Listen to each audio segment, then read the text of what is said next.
Lotus reality and agro farming వారు premium farm land projects మన పొలం ఫేజ్ 1, 2 మరియు 3 కంప్లీట్ చేసుకొని మన పొలం phase 4 Wasar village at Narayana Khed లో ఆగస్టు 15 ఇండిపెండెన్స్ డే రోజు గ్రాండ్ లాంచ్ చేయడం జరుగుతోంది. లాంచింగ్ మరియు ఇండిపెండెన్స్ డే సందర్భంగా 5 గుంటాస్ ల్యాండ్ అవుట్ రేట్ లో బుక్ చేసుకున్న వారికి 1,50,000 రూపాయల డిస్కౌంట్ తో పాటు 2 గ్రాముల గోల్డ్ ఫ్రీగా ఇస్తున్నారు. పూర్తి వివరాలకు సంప్రదించండి.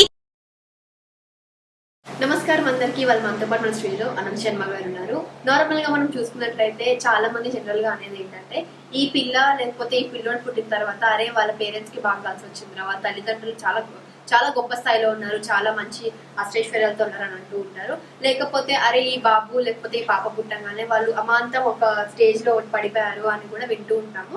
సో ద్వాదశ రాశుల వారికి అసలు ఫస్ట్ పిల్లలకి పేరెంట్స్ కి కనెక్షన్స్ అనేవి కామన్, కానీ పిల్లల రాశికి పేరెంట్స్ రాశులకు కూడా కనెక్షన్ ఉంటుందా లేదా అని ఒక్కసారి గురుగారిని అడిగి తెలుసుకుందాం. నమస్కారం గురుగారు. గురుగారు, ఇప్పుడు మనం కామన్ గా చూసుకుంటే చాలా మంది అంటూ ఉంటారు కదా, ఇప్పుడు పేరెంట్స్ కి పిల్లలకి నార్మల్ కనెక్షన్ ఉంటుంది, పేగుబంధం ఏదైతే ఉందో కనెక్షన్ లోనే ఉంటది. కానీ చాలా మంది ఏమంటారంటే ఈ ఒక్క బేబీ పుట్టాక లైఫ్ మొత్తం టర్న్ అయిపోయిందిరా అంటూ ఉంటారు. దాని మీద ఒకసారి వివరించండి. అమ్మా, నువ్వు అడిగిన ప్రశ్న చాలా బాగుంది. దానికి అర్థం ఏంటంటే ఈవేళ పిల్లలకి తల్లిదండ్రులకి జాతకాలను బట్టి ఉంది రకరకాలుగా. ఒక్కొక్క పిల్లాడు పుడితే తల్లిదండ్రులు కలిసి వస్తుంది, ఒక్కొక్క అమ్మాయి పుడితే మేషరాశిలో పుట్టిన వాడు కొంతమంది తల్లిదండ్రులు కలిసి అలాగే ఈ రాశుల్లో ఎంతమందికి కలిసి రాదంటే అశ్విని నక్షత్రం మేషరాశి, భరణి నక్షత్రం మేషరాశి, ఇలాగే సింహరాశి, మకర రాశి, ఇలాగా కొన్ని రాశుల వాళ్ళకి తల్లిదండ్రుల వల్ల పిల్లల వల్ల తల్లిదండ్రులకు ఇబ్బంది రాక తప్పదు.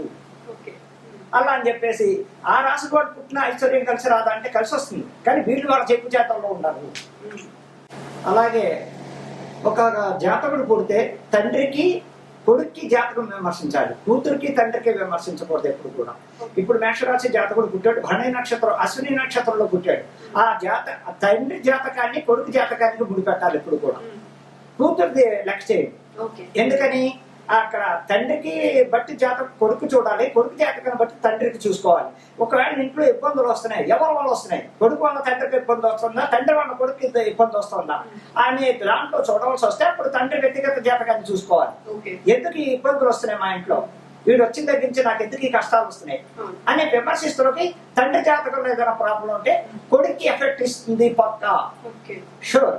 అలాగే అమ్మ ఇంకా పోతే భరణి నక్షత్రం కృతికా నక్షత్రంలోకి వస్తులోకి, వృషభ రాశిలోకి వస్తులోకి, వృషభ రాశి వాళ్ళ పిల్లలు కూడా పుట్టిన వాళ్ళ కొంతమంది లక్ష్మీ కటాక్షం విపరీతంగా ఉంటుంది, శుక్రుడు అధిపతి కాబట్టి.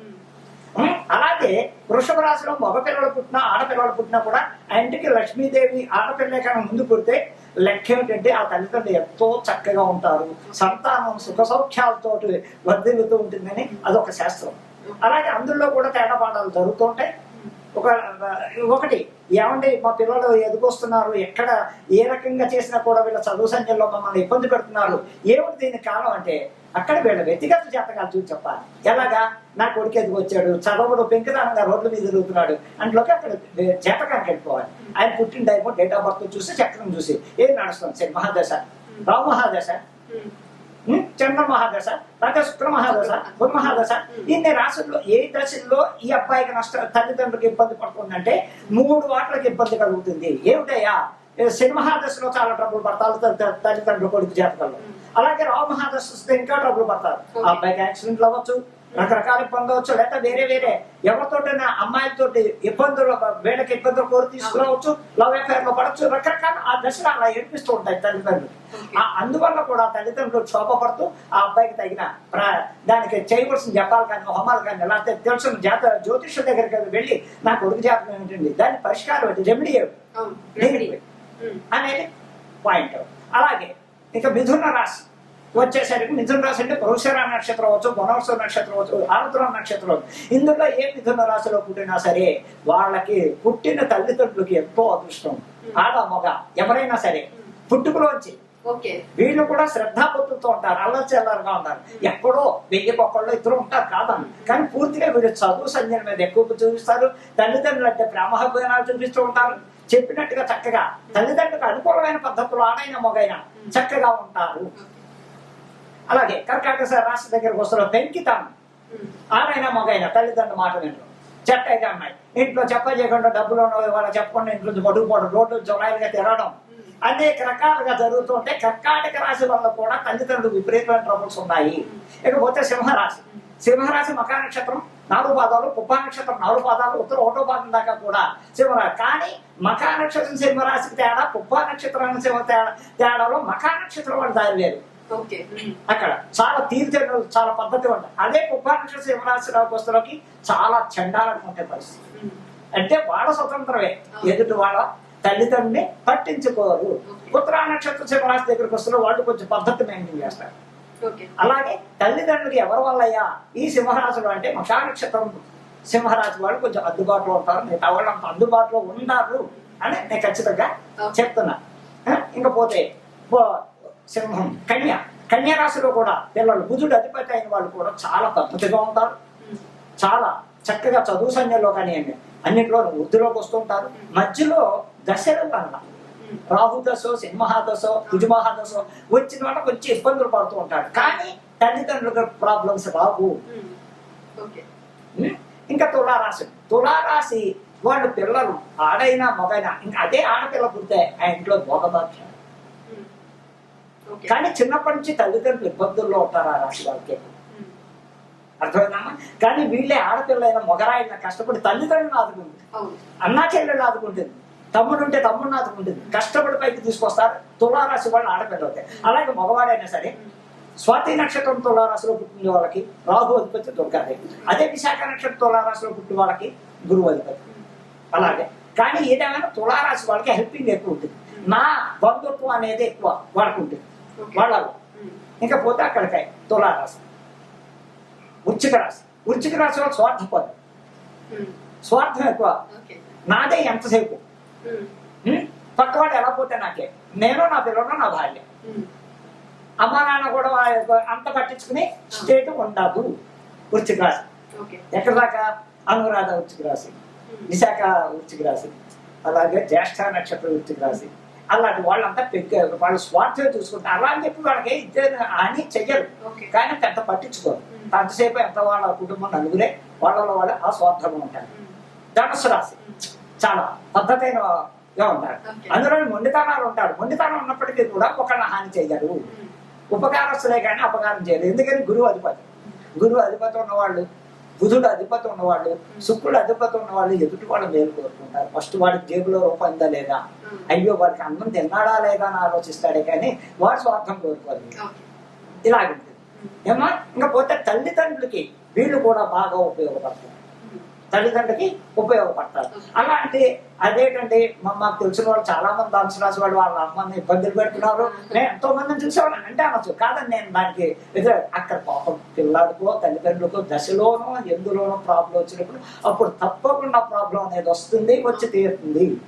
అలాగే ఇంకా మకర రాశి లేకపోతే శని వాళ్ళు ఎలా ఉంటారంటే మొండి జగమొండి వాళ్ళే కానీ శ్రవణ నక్షత్రం మకర రాశి, ధనిష్ట నక్షత్రం మకర రాశి, వీళ్ళంతా పూర్వాషాఢం ఉత్తరాషాఢ నక్షత్రం మకర రాశి వాళ్ళు వీళ్ళంతా ఎలా ఉంటారంటే మొండి జగముండి.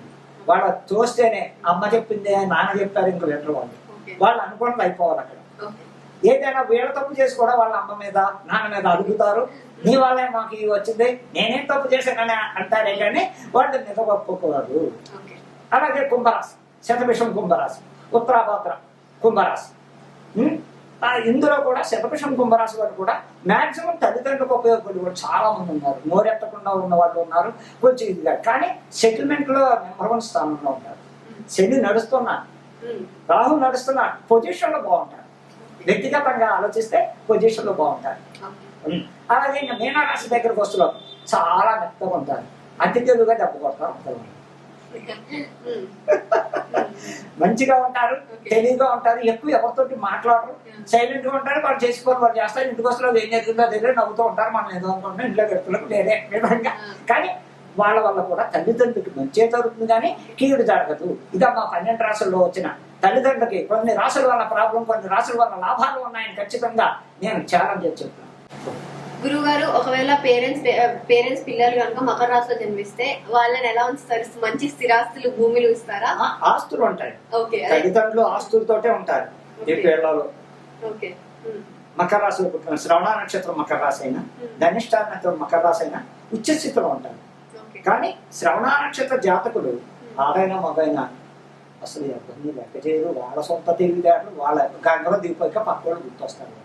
అప్పటిదాకా వాడు ఎవరి మాట వినరు. సొంత తెలివితేటలు వ్యాపారాలు పెట్టేయడం, ఎవరి మాట లక్షలు లాస్ అయిపోవడం. మళ్ళా వస్తాయి రావని కాదు, కానీ ముందే ఎవరి సలహా తీసుకోరు. వాళ్ళకి ఎవరయ్యా? వెంకటేశ్వర స్వామి. శ్రవణ నక్షత్రం మకర రాశి వాళ్ళకి వెంకటేశ్వర స్వామి అధిపతి. చక్కగా గురువు కూడా అధిపతి. ఇద్దరు బాబా గారిని వెంకటేశ్వర స్వామిని శ్రవణ నక్షత్రం వాడు ఎంత బాగా ఆరాధిస్తే, వాళ్ళని ఎంత బాగా చేసుకుంటే వీళ్ళు వృద్ధిలోకి వస్తారు. మరి చూసారు కదా ద్వాదశ రాశుల వారికి ఏ రాశిలో ఒకవేళ పేరెంట్స్ ఒక రాశి అయి ఉండి ఒకవేళ పిల్లల్ని ఇంకొక రాశి అయి ఉంటే ఆ పిల్లలు ఆ రాశి వాళ్ళకి ఎంత హైలో తీసుకెళ్తారు, ఎంత లోలో ఉంటారు. గురువుగా చాలా చక్కగా వివరించినందుకు థ్యాంక్ యూ సో మచ్ గురువు గారు. మరో పనితో కలుద్దాం. అంతవరకు సెలవు.